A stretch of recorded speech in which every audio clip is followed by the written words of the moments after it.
Hi అండి. Welcome to శేఖరములు blogs. నేను మీ భార్గవి. ఎలా ఉన్నారండి అందరూ? బాగున్నారా? మేమందరము కూడా చాలా బాగున్నామండి. ఈరోజు వీడియో వచ్చేసి మీరు ఎప్పుడో అడిగిన కొన్ని క్వశ్చన్స్కి ఆన్సర్ చెప్తాను. అంటే నేను పీరియడ్స్ టైంలో మా ఇంట్లో ఎలా ఉంటాను అనేది ఆల్రెడీ మీతో నేను షేర్ చేశాను. కొంతమంది ఏం అడిగారంటే, మీరు తర్వాత ఇల్లు ఎలా క్లీన్ చేసుకుంటారు, ఎలాంటి నియమాలు పాటిస్తారు, మాకు కూడా కొంచెం షేర్ చేయండి, మాకు కూడా యూజ్ అవుతుంది, మీరు ఎలా మేనేజ్ చేసుకుంటారు అని ఈ విధంగా కొన్ని కామెంట్స్ అయితే వచ్చాయండి. వాటికైతే నాకు తెలిసినంత వరకు ఈరోజు నేను మీకు ఆన్సర్ అయితే ఇస్తాను. నేనైతే ప్రజెంట్ మళ్ళీ 3 మంత్స్ తర్వాత అండి, నియర్ బై 4 మంత్స్ అవ్వొస్తుంది. నాకైతే పీరియడ్స్ రెగ్యులర్గా రావు, ఇర్రెగ్యులర్గానే వస్తాయి. నాకు పీసీఓడి ప్రాబ్లం ఉంది. నేను ఆల్రెడీ మీతో షేర్ చేశాను. నాకు చాలా సంవత్సరాల క్రితం నుంచే పీరియడ్స్ అనేవి ఇర్రెగ్యులర్గా వస్తున్నాయండి. దాని తర్వాత చెక్ చేయించుకున్నాను. భగవంతుడి దయ వల్ల బీపీలు, షుగర్లు, థైరాయిడ్లు ఇలాంటివన్నీ ఇంకేమీ లేవు.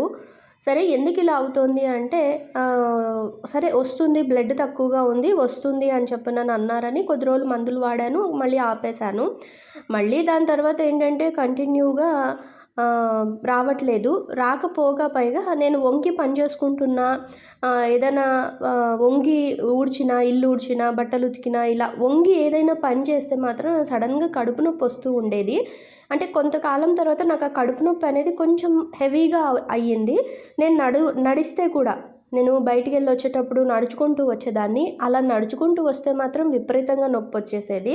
సరే ఎందుకు ఇలా అవుతుంది అని మళ్ళీ వెంటనే డాక్టర్ దగ్గరికి వెళ్ళి చూపించుకున్నాను. అప్పుడు స్కానింగ్లో చూస్తే స్కానింగ్ రాశారు. స్కానింగ్లోనేమో గర్భసంచికి ఆల్రెడీ నాకు సిస్ట్లు ఫామ్ అయ్యాయి అని చెప్పారు. అందువల్లనే పీరియడ్స్ అనేవి లేట్ అవుతున్నాయి అని చెప్పారు. దానికి నేను మెడిసిన్ వాడుతున్నాను. సరే ఇలాగే 2 మంత్స్కి, 3 మంత్స్కి, 1 మంత్కి అలా మెడిసిన్ వాడినప్పుడేమో కంటిన్యూగా వస్తుంది, లేకపోతేనేమో ఇర్రెగ్యులర్గా వస్తుంది. బ్లడ్ ఏమో 8% ఉంది. ఇలా నడుస్తూ వచ్చింది. అప్పుడు స్కానింగ్కి వెళ్తే నేను సిస్ట్ ఉన్నాయని చెప్పాను కదా, అదేంటంటే గర్భసంచి దగ్గర ఒక పెద్ద గడ్డలాగా కనిపిస్తోందమ్మా. సైజ్ అయితే ప్రస్తుతానికి చిన్నగానే ఉంది. అదేంటంటే సిస్ట్ల వల్ల వచ్చింది. అది నీటి బుడగనే ఒక గడ్డలాగా ఫామ్ అయిపోయి వస్తుంది. మీరేం కంగారు పడాల్సిన పని లేదు. లాప్రోస్కోపీ ద్వారా మీకు ఆపరేషన్ చేసి ఆ గడ్డను తీసేస్తాము. ఏదేమైనా సరే బయాప్సీకి అయితే పంపిస్తాము. ఏదేమైనా టెస్ట్ చేయాల్సే ఉంటుంది, మీరేం కంగారు పడాల్సింది లేదు, ఎంత ఇమీడియట్లీ చేయించుకుంటే అంత మంచిది అని చెప్పారు డాక్టర్. ఓకే అని చెప్పనని నేను అలాగేనండి అని చెప్పి, ఇంక మా వారు కూడా ఏంటంటే ఇలాంటి విషయాలలో లేట్ చేయకూడదు, మనము డబ్బులు ఖర్చు అవుతాయి అని ఆలోచిస్తే మళ్ళీ మనం సంపాదించుకోవచ్చు కష్టపడి, కానీ హెల్త్ పాడైతే కష్టం కదా అని ఇమీడియట్లీనే చేపించేశారు. ఇదంతా నాకు 2 ఇయర్స్ బ్యాక్ జరిగింది. 2 ఇయర్స్ దాటిందిలేండి, 2 సంవత్సరాలు దాటిపోయింది. దగ్గర 3 సంవత్సరాలు అవ్వొస్తుంది. అయితే వెంటనే ఆపరేషన్ అయితే చేయించుకున్నాను. లక్కీగా ఇంక అది టెస్ట్కి పంపిస్తే కూడా నార్మల్ గడ్డనే, ఏమీ లేదు అని చెప్పనని ఉంది. లాప్రోస్కోపీ ద్వారానే అది తీసేశారు. ఇంకప్పుడు డాక్టర్ గారు అయితే చెప్పారు, మీరు 50 డేస్ చూడండి లేదా 60 డేస్ చూడండి, పీరియడ్ రాకపోతే కంగారు పడద్దు, మీకు నిదానంగా వస్తుంది, మీకు హార్మోన్స్ ఇన్బ్యాలెన్స్ ఉంది కాబట్టి అలా అవుతుంది అని చెప్పనని, కొంచెం హెల్త్లో చేంజెస్, కొంచెం మీ హెల్త్ కండిషన్ అనేది మారాలి, మెయిన్ మీ డైట్ మారాలి, వెయిట్ తగ్గాలి, ఇలా వాళ్ళు చెప్పేవన్నీ కూడా జాగ్రత్తలన్నీ తీసుకోవాలి అని చెప్పారు. ఇంకా దాని తర్వాత నుంచి మనం ఎన్ని పాటించినా కూడా అండి, మనకి ఆటోమేటిక్గా ఇంట్లో ఉండే మెంటల్ టెన్షన్స్ తగ్గవు. అవి ఆర్థిక పరంగా కావచ్చు, లేకపోతే మెంటల్గా కావచ్చు, మనకి ఇంట్లో ఉండే స్ట్రగుల్స్ మనకి ఏవైనా ఉంటాయి, ఉండకుండా ఎవరికి ఉండవు. ఇలాంటివన్నీ కూడా మనం భరిస్తూ ఉండాలి. అలాగే మనకి తెలియకుండానే మన మనసులో ఒకలాంటి బాధ, ఆవేదన, ఆందోళన ఇలాంటివన్నీ కూడా వస్తూ ఉంటాయి. ఇంక వాటన్నిటిని కూడా మనం బ్యాలెన్స్ చేసుకుంటూ ఉండాలి. అదేంటంటే అర్థమైతే ఎవరికైనా మనం చెప్తే అర్థమవుతుంది, అర్థం చేసుకునే వాళ్ళకి. అర్థం చేసుకోలేని వాళ్ళు తిరిగి మనల్ని ఏదన్నా అరుస్తూ ఉన్నారనుకోండి, అప్పుడు మనం ఇంకా డిప్రెషన్లోకి వెళ్ళిపోయినట్టుగా అవుతూ ఉంటుంది. ఇలాంటివన్నీ జరగకుండా ఏంటంటే నన్ను నేను మోటివేట్ చేసుకోవడానికి నేను ఎక్కువగా మ్యూజిక్ వింటాను. ఎక్కువగా నేను ఎవరికి ఇంకా షేర్ చెయ్యను, నా మూడ్ స్వింగ్స్ ఇలా ఉన్నాయి, నాకు ఇలా ఉంది అని చెప్పి నేను చెప్పను. కాకపోతే ఇంట్లో వాళ్ళు కనిపెట్టేస్తారు, ఎందుకు అలా ఉన్నావు, ఏమైంది అని. ఇదే అండి, నా హెల్త్ అయితే ప్రస్తుతానికి ఇలా ఉంది. ఇప్పుడు ప్రజెంట్ అయితే నేను అసలు దాని గురించి పట్టించుకోవట్లేదు. ఇంక ఎప్పుడు వస్తే అప్పుడు వచ్చింది, ఓకే. ఇంకా అదే ఎప్పుడు వస్తుందో అప్పుడు వస్తుంది. 2 మంత్స్, 3 మంత్స్ పర్వాలేదు. మా వారు ఒకటే చెప్పారు. దానివల్ల ఒకప్పుడు రాలేదు, పండగలున్నాయి, అమ్మో పండగొస్తోంది, అమ్మో తద్దినం వస్తోంది అని టాబ్లెట్లు వేసేసుకొని, అమ్మో ఫంక్షన్లున్నాయి అని చెప్పి ఇప్పుడు ఈ స్టేజ్‌కి తెచ్చుకున్నావు. పండగ కానీ, ఏదైనా సరే పూజ కానీ, పండగ కానీ మళ్ళీ వచ్చే సంవత్సరం చేసుకోవచ్చు. రిపీటెడ్‌గా వస్తూనే ఉంటాయి ప్రతి సంవత్సరము. నువ్వు టాబ్లెట్లు వేసుకొని నీ హెల్త్ పాడు చేసుకుంటే మళ్ళీ అది తిరిగి రాదు అని మా వారు ఎప్పుడు చెప్తూ ఉండేవారు. కానీ నేనే వినేదాన్ని కాదు. ఇప్పుడు నేను ఆ పెయిన్‌ని నేను భరిస్తున్నాను. ఇప్పుడేంటంటే 3 మంత్స్‌కి ఒకసారి ఓవరాల్‌గా పీరియడ్ అయితే వస్తుంది. ఇంకా నాకు పొట్ట నొప్పి అది ఏమీ లేదు. లాప్రోస్కోపీ చేయించుకున్న తర్వాత ఇంకా ఆ ప్రాబ్లమ్ అయితే అసలు ఏమీ లేదు. కాకపోతే ఒళ్ళొచ్చేసేస్తుంది కానీ ఇంకా వేరే సమస్య అయితే ఏమీ లేదండి. సరే ఇప్పుడు మళ్ళీ 3 మంత్స్ తర్వాత మళ్ళీ నేను ఇప్పుడైతే ఇలా ఉన్నాను. నా హెల్త్ అయితే ఇలా ఉంది. ఇలాగా కొంతమంది కామెంట్‌లో పెట్టారు నాకు. మాది కూడా ఇలాంటి పరిస్థితేనండి. మాకు కూడా పీసీఓడీ ప్రాబ్లమ్ ఉంది అని చెప్పనని పెట్టారు. కొంతమందేమో మోనోపాజ్ స్టేజ్‌కొచ్చేసారు మీరు అని అన్నారు. అసలు 40నే లేవండి నాకు. 40 కూడా కాదు. నాకు 35+ మాత్రమే. కానీ అప్పుడే మోనోపాజ్ స్టేజ్ అంటే నాకే ఆశ్చర్యం వేస్తుంది. అదేంటి అప్పుడేనా అని చెప్పనని. సరే ఇంకా అంటే కొంతమంది ఒంటి తీరుని బట్టి కూడా అలా ఉంటుంది. 40 ఇయర్స్‌కే కొంతమందికి పీరియడ్స్ అనేవి ఆగిపోతూ ఉంటాయి అని నాకు తెలిసిన పెద్దవాళ్ళు, నా సరౌండింగ్స్‌లో ఉన్నవాళ్ళు నాకు చెప్తున్నారు. మేబీ అవ్వచ్చేమో మరి నాకు కూడా అలాగే హెల్తీగా పోతాయనే నేనైతే అనుకుంటున్నాను. మరి అది ఎంతవరకు అవుతుందో తెలీదు. కానీ ఇలా వదిలేసేయకుండా మనలాంటి వాళ్ళం ఏంటంటే మధ్య మధ్యలో చెకప్ అయితే చేయించుకుంటూ ఉండాలి. డాక్టర్ దగ్గరికి వెళ్ళి చూపించుకుంటూ ఉండాలి. ఏదో ఇలా వస్తుంది కదా 3 మంత్స్‌కి ఒకసారి, 4 మంత్స్‌కి ఒకసారి ఏం పర్వాలేదులే అని అనుకోవడానికి వీల్లేదు. వెళ్ళి చూపించుకుంటూ అయితే ఉండాలి. ఇంక ఇక్కడొచ్చేసి ఉదయాన్నే నేను ఇలాగ అని చెప్పే వరకు ఇంకా పిల్లలకి చాలా ఇబ్బంది అయిపోయింది. కానీ తప్పదు కదండీ! ఇంట్లో ఉంటే మాత్రం అన్ని పనులు మనమే చేసుకుంటాము. ఇంక ఇలాంటప్పుడు ఏంటంటే వాళ్ళే మెయింటైన్ చేసుకుంటారు. మా వారు ఇంకా పిల్లలు ఏదో మొత్తం మీద బయట నుంచి కర్రీస్ తెచ్చుకొని అన్నం వండుకొని టిఫిన్‌కేమో ముందు రోజు నేను అనుకోకుండా ఇడ్లీ పిండి రుబ్బి పెట్టాను. అదొకటి ప్లస్ అయ్యింది. దానివల్ల ఏంటంటే టిఫిన్‌కి వెతుక్కునే పని లేకుండా అట్లు వేసేసుకుంటున్నారు పిల్లలు. నాకు వేసి ఇచ్చేశారు. మధ్యాహ్నం భోజనం చేసేసి కాస్త టీ తాగేసేసి ఇంకా సాయంత్రము మొక్కలు తెచ్చాను కదండీ మొన్న, అవి పిల్లల్ని పెట్టమన్నాను. మళ్ళీ ఇప్పుడు నెక్స్ట్ ఆదివారం వరకు మళ్ళీ వీళ్ళకి టైం ఉండదు. కాబట్టి ఇంక ఇవాళ పెట్టేసేయండి నాన్న, కాస్త ఈ మొక్కల పని చూసేస్తే బావుంటుందని చెప్తే ఇంకా వాళ్ళిద్దరూ అయితే ఆ పని చేస్తున్నారు. ఇంక నేనేమో వీడియో తీసుకుంటూ కూర్చున్నాను. పనేమీ లేదు కదా! చాలా కాలం క్రితం అడిగారండి నన్ను, మీరెలా మేనేజ్ చేస్తారు అని చెప్పనని.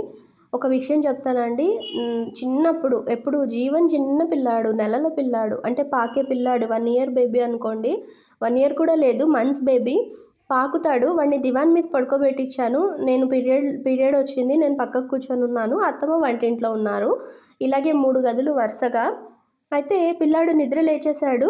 లేచేసి దొర్లేసేసి ఇలా ముందుకొచ్చేసేసి నా కళ్ళెదురుగుండానే నేను చూస్తూ ఉండంగానే పిల్లాడు కింద పడిపోయాడు దివాన్ మీద నుంచి. నేను అరిచేసేస్తున్నాను, అత్తమ్మ వాడొచ్చేస్తున్నాడు ముందుకి అని.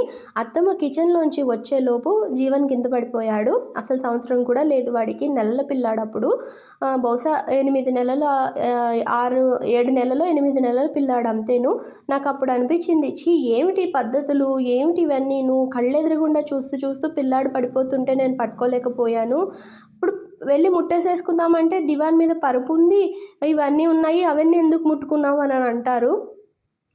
నేను ముట్టుకోలేకపోయాను. వాడు కింద పడిపోయి ఏడుస్తున్నాడు. చాలా బాధ అనిపించేసింది. నాకు ఏడుపొచ్చేసింది. ఏంటత్తమ్మ ఇలాగా అసలు చూస్తూ పిల్లాడు నా కళ్ళ ఎదురుగుండానే కింద పడిపోయాడు. అసలు భగవంతుడి దయ ఏమీ అవ్వలేదు కాబట్టి సరిపోయింది. లేదంటే ఆ చిన్ని వెధవ ఏదైనా దెబ్బ తగిలితే ఏంటి పరిస్థితి? ఏ తలకు గానీ ఏదైనా తగిలుండుంటే ఇలాగా అని చెప్పి ఆ రోజు చాలా కోపం వచ్చేసింది. ఈ ఆచారాలేంటి, పద్ధతులేంటి అని చెప్పనని. మళ్ళీ తర్వాత తప్పవనుకోండి, మళ్ళీ అలా అలవాటైపోయాయి. ఇదైతే నాకు బాగా నొప్పి పుట్టిన సన్నివేశం అనమాట. నాకు జీవన్ చిన్న పిల్లాడప్పుడు జరిగింది ఈ సిచ్యువేషను. దాని తర్వాత ఇంక అప్పటి నుంచి కింద పడుకోబెట్టడమే అలవాటు చేసుకున్నాము ఆ టైముల్లో.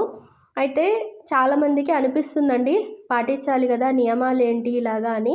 ఇప్పుడు మా ఇళ్లల్లో అయితే మాకు ఖచ్చితంగా ఇంట్లో మగవాళ్ళకి అలవాటు ఉంటుంది, చేస్తారు. మా ఇళ్లల్లో కూడా కొంతమంది కొన్ని మరీ చాలా స్ట్రిక్ట్‌గా పాటిస్తారండి. పాటించాల్సి వస్తే మాత్రం అంటే ట్యాప్స్ కూడా ముట్టుకోకూడదు, అంట్లు కూడా తోమకూడదు, బట్టలు కూడా ఉతకకూడదు. అలాంటి టైముల్లో ఏవి ముట్టుకోకూడదు. పక్కన కూర్చోవాలి, వాళ్ళు పెట్టింది తిని రెస్ట్ తీసుకోవాలి అంతే. మా కజిన్ వాళ్ళైతే ఇప్పటికీ కూడా అదే ఫాలో అవుతారు. అది ఏంటంటే డిపెండ్ ఆన్ హస్బెండ్ అండి. ఇదైతే నేను ఖచ్చితంగా చెప్తాను. ఇంట్లో పెద్దవాళ్ళు ఉంటే వాళ్ళు చేస్తారు. ఇప్పుడు పెద్దవాళ్ళు ఎవరు లేని ఫ్యామిలీ అనుకోండి, ఖచ్చితంగా హస్బెండ్ మీదే డిపెండ్ అయి ఉంటుంది. వాళ్ళు ఉద్యోగానికి వెళ్ళినా లేదా మా వారిలాగా గుడికి వెళ్ళినా ఏదేమైనా సరే వాళ్ళు అన్నీ చేసుకొని వెళ్ళగలిగేలా ఉండాలి. లేదు అంటే కష్టమండి. అందుకని మగవాళ్ళు చేసే విధంగా ఉంటేనే మనం చాలా విధాలుగా పాటించవచ్చు. మా కజిన్ వాళ్ళ ఇంట్లో అయితే వాళ్ళకి మావయ్య వెళ్ళే లోపే బకెట్లో నీళ్లు పెడతారు వాష్రూమ్లో, వంట చేసేస్తారు, గిన్నెలు కూడా మావయ్య తోముకుంటారు, ఇల్లు ఊడ్చుకుంటారు, ఇవన్నీ చేసుకొని వెళ్తారు. వాళ్ళకి కావాల్సినవన్నీ ఇచ్చి వెళ్తారు, తనకి కావాల్సినవన్నీ. మా ఇంట్లో అలా కుదరదండి. మా వారైతే అవన్నీ నేను చేయలేను అంటారు. కేవలం వంట వరకు, పై పనుల వరకే చేస్తారు. ఇంకా అంత ట్యాపులు కూడా ముట్టుకోవద్దు అనేంత మడి అయితే మా ఇంట్లో లేదు. అలా ఏంటంటే కొంతమంది వాళ్ళకి ఇంట్లో పరిస్థితులను బట్టి, చేసేవాళ్ళు ఉండేదాన్ని బట్టి కూడా కొన్ని పద్ధతులు, ఆచారాలు పాటించుకుంటూ ఉంటారు. అది ఏంటంటే ఇంట్లో వాళ్ళ మీద డిపెండ్ అయి ఉంటుంది ఫస్ట్ విషయము. తర్వాత మా మా ఇళ్ళల్లో మా ఇంటి విషయానికి వస్తే కొంతమంది ఏంటంటే చాలా వరకు మిగిలిన వాళ్ళందరూ కలిపేసుకుంటూ ఉంటారు. అలాంటి వాళ్ళు ఏం చేయాలి అని అంటే నేను ఒక చిన్న ఐడియా అయితే ఇస్తానండి. ఇప్పుడు మీకు పీరియడ్ టైం ఎప్పుడు వస్తుందో మీకు తెలుస్తుంది కదా, పలానా డేట్, ఆ డేట్కి వస్తుంది లేదా 2 రోజులు ముందు వస్తుంది అనేది మీకు ఒక ఐడియా అయితే ఉంటుంది కదండి. ఆ టైం వరకు మీరు ఏం చేస్తారంటే కూరగాయలు అనేవి కూడా రెడీగా చూసి పెట్టుకోండి, ఏం వండుకోవాలి ఏంటి అని. ఈ బియ్యము, పోపుల డబ్బా ఒకటి సపరేట్ పెట్టుకోండి. బియ్యము, పప్పు ఇలాంటివన్నీను. ఇలా మీరు కొంచెం ప్లాన్ చేసుకొని విడిగా పెట్టుకొని వండుకోవచ్చు. బట్టల విషయానికి వస్తే అప్పటికి మనం ఏవో వాష్ చేసుకున్న బట్టలు జస్ట్ బయట ఉంటాయి కదా, ఒక 2 జతలో ఏవో, అవే రిపీటెడ్గా వేసుకోండి ఆ 2 రోజులు. అన్నీ ముట్టేసేసుకోకుండా మళ్ళీ షెల్ఫ్లన్నీ తీసేసి అన్ని బట్టలు ముట్టుకొని అలా చేయకుండా బయట ఉన్న వాటితోనే ఆ 2 రోజులు మేనేజ్ చేసుకోండి. ఈ విధంగా చేసుకోవచ్చండి. అంటే కొంతమంది ఇళ్ళల్లో కలిపేసుకునే వాళ్ళ గురించి అయితే చెప్తున్నాను. తర్వాత ఎలా క్లీన్ చేసుకుంటారు అనే విషయానికి వస్తే, నేను మా ఇంట్లో మా పద్ధతిలో అయితే మేము 3 డేస్ బయటే ఉంటాము, అంటే పక్కనే ఉంటాము. తర్వాత వచ్చేసి 4th డే మార్నింగే స్నానం చేయాలి. మా నానమ్మ ఎప్పుడూ చెప్తూ ఉండేదండి, 4గో రోజు ఉదయాన్నే సూర్యుడు రాకముందే తలంటు పోసేసుకోవాలి, అంటే తల స్నానం చేసేసేయాలి మేము అని చెప్తూ ఉండేది. ఎందుకు అంటే మేము స్నానం చేసేంత వరకు ఆవులకి నీళ్లు దొరకవట అంటూ ఉండేది. నువ్వు ఎంత లేట్ చేస్తే ఆవుకు అంత లేటుగా నీళ్లు దొరుకుతాయి, అప్పుడు ఆవు నిన్ను తిట్టుకుంటుంది, నీ ఇష్టం మరి అని అంటూ ఉండేది నానమ్మ నా చిన్నప్పుడు. అందుకు పెందలాడే చీకట్లోనే లేపి నీళ్లు పోసేసేది, తల మీద నుంచి స్నానం అయిపోయేది. 6 స్నానం చేసి వచ్చేసేయాలి, మళ్ళీ ఆ రోజు మధ్యాహ్నం పడుకోవద్దు అని అనేది. అది ఇప్పటికీ నాకు అలవాటైపోయింది, ఉదయాన్నే స్నానం చేసేసేయడము. ఇంకా ఆ రోజు మధ్యాహ్నం పడుకోను, కానీ ఆ రోజే నిద్ర వస్తుంది, పడుకోవాలి అని అనిపిస్తుంది ఒత్తి రోజుల్లో కన్నా. తర్వాత ఇల్లంతా కూడా మాప్ పెట్టేసుకుంటాను. నీళ్ళల్లో కొంచెం ఉప్పు, పసుపు వేసేసి, రాళ్ళుప్పు, పసుపు వేసి, తర్వాత ఇంట్లో గంగాజలం ఉందండి. ఎవరైనా ఎప్పుడైనా మనకి వెళ్ళేటప్పుడు తెప్పించుకుంటాం కదా, కాశీ వెళ్ళేటప్పుడు అలా మా ఇంట్లో ఉంది, తెప్పించుకున్నాం మేము అలాగా. ఆ నీళ్ళు అనేవి కొన్ని వేసి ఇల్లంతా కూడా మాప్ పెట్టేస్తాను. తర్వాత అదే గంగాజలము కొన్ని నీళ్లు కలిపేసి కొంచెం పసుపు వేసి ఇల్లంతా కూడా నీళ్లు చల్లేస్తామండి. చల్లేసేసి ఇంకా బయట ఇంట్లోనూ అంతా చల్లేస్తాము. ఈలోపు నేను అంట్లు తోముతాను కదా, బట్టలు అయితే ఉతకనులేండి కానీ అంట్లు తోమేస్తూ ఉంటాను. అవన్నీ కూడా పసుపు నీళ్ళు చల్లేసేసి తీసుకుంటారు. ఆరిపోయాక అన్ని బోర్లు ఇచ్చేస్తాను బయట. తడంతా ఆరిపోయిన తర్వాత తీసుకుంటారు లోపలికి. ఇంకా ఆ విధంగా చేస్తాము. ఇంక ఇల్లు అయితే ఇంతేనండి, అలా క్లీన్ చేసుకుంటాను. ఎందుకంటే మేము కర్టన్స్ అవి ఏమీ ముట్టుకోం కాబట్టి ఈ విధంగా చేస్తాను.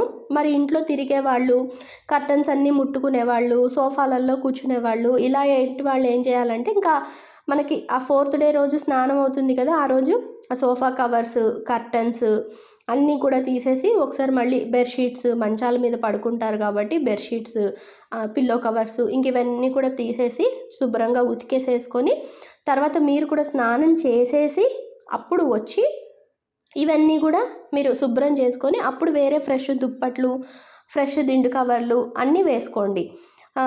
మనం ముందే ఉతికిన తర్వాత ఆల్రెడీ ముట్టుకున్నవి కదా, మనం ఉతికేసేసిన తర్వాత ఫస్ట్ స్నానం చేయండి మార్నింగ్. చేసేసి ఇంట్లోకి వచ్చాక ఇవన్నీ కూడా, ఈ పనులన్నీ కూడా చేసేసుకొని అంతా శుభ్రం చేసుకొని ఇవన్నీ తీసేసి అన్నీ చక్కగా ఉతికేసేసుకొని ఆరేసేసుకొని మళ్ళీ అప్పుడు తలారా స్నానం చేసేయండి. స్నానం చేసేసిన తర్వాత అప్పుడు ఇంకా మీరు ఇంట్లో అన్నీ ముట్టుకోవచ్చు. ఇంకా అన్నీ చేసుకోవచ్చు, బట్టలన్నీ కూడా ముట్టుకొని చేసుకొని. ఇంకా అవి ఆల్రెడీ ఉతికేశారు కాబట్టి మీకు అర్థమైందని అనుకుంటున్నాను నేను చెప్పిన విధానము. ఆ విధంగా చేసుకోండి. వీలైనంత వరకు బయట ఉన్న బట్టలే వాడుకోండి ఆ 2-3 రోజులు. తర్వాత వాష్ చేసేయండి. కొన్నిటికి ముట్టు మైలు ఉండదండి. ఏవంటే ఇలా బియ్యము, ఉప్పు, పప్పు, మెయిన్ ఉన్న వల్ల ఉప్పు, నెయ్యి, నూనె, తర్వాత వచ్చేసి పచ్చళ్ళు. నెయ్యి, నూనె, ఉప్పు, పచ్చళ్ళు వీటికేనండి. ఇవి ముట్టుకుంటేనే మనకి ఎక్కువగా దోషం అని అంటుంటారు. అందుకు అవి ముట్టుకోకుండా మ్యాక్సిమం వాటికి ముందే మనం తీసి పెట్టుకుంటే సరిపోతుంది. ఇంకా అదేవిధంగా ఇంట్లో బట్టలన్నీ కూడా ముట్టేసేసుకుండా ఆ 2 రోజులు బట్టలు అడ్జస్ట్ చేసేసుకునేలాగా పెట్టుకుంటే సరిపోతుంది. ఈ చిన్నవండి. ఇవన్నీ కూడా ఎందుకో తెలుసా అండి? ఇక్కడ ఒక చిన్న ఇంపార్టెంట్ విషయం చెప్తాను మీకు నేను. దేవుడి గది మనం తలుపేసేసుకుంటాము. మనకి ఉండే కబోర్డ్ని బట్టి, లేదా కర్టన్ వేసుకుంటాము, లేదా సపరేట్ గది అయితే డోర్ వేసేసుకుంటాము. దీనికే చెప్తారండి మన పెద్దవాళ్ళు, మన ఇళ్ళల్లో పెద్ద విగ్రహాలు పెట్టేసేసుకొని, వారాహి అమ్మవారి విగ్రహాలు, ఫోటోలు, లేదంటే ఉగ్రదేవత స్వరూపమైన విగ్రహాలు, ఫోటోలు, లేదా మామూలు దేవుళ్ళవైనా సరే మన బొటనవేలు కన్నా పెద్దగా ఉండే పెద్ద విగ్రహాలు పెట్టేసేసుకొని, సాలగ్రామాలు, చాలామంది శ్రీచక్రాలు ఇలాంటివన్నీ పెట్టేసేసుకొని పూజ చేసేస్తూ ఉంటారు. అలాంటి వాటికన్నిటికీ ఇలాంటి దోషాలు తగులుతాయని చెప్పే ఇంట్లో మనం నిత్య దీపారాధన చేసుకునే విషయంలో దేవుళ్ళని ఎంత చిన్న సైజు పెట్టుకుంటే అంత మంచిది అని ఈ విషయానికే చెప్తారండి. ఎందుకంటే ఇప్పుడు మా ఇంట్లో నీకు జరుగుబాటు అవుతుంది కాబట్టి సరిపోయింది భార్గవి, మాకు జరుగుబాటు అవ్వదు అని మీరు అనొచ్చు.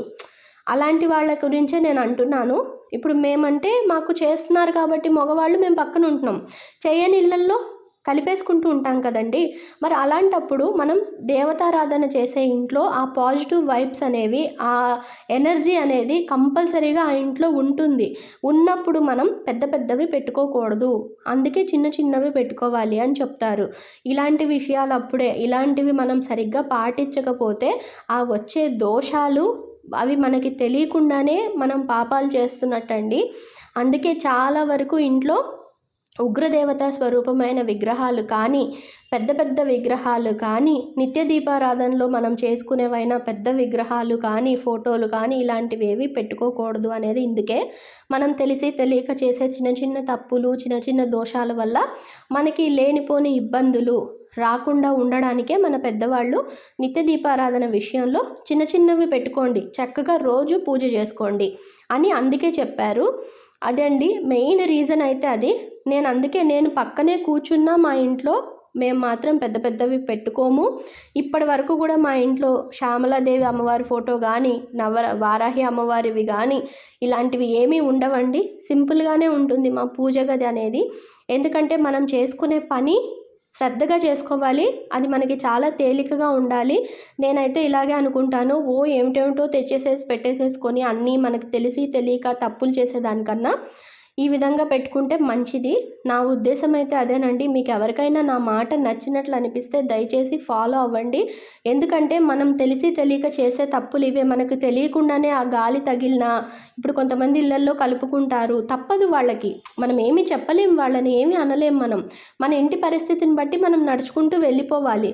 అలాంటప్పుడు మనం భగవంతుడి విషయంలో చాలా జాగ్రత్తగా ఉండాలి.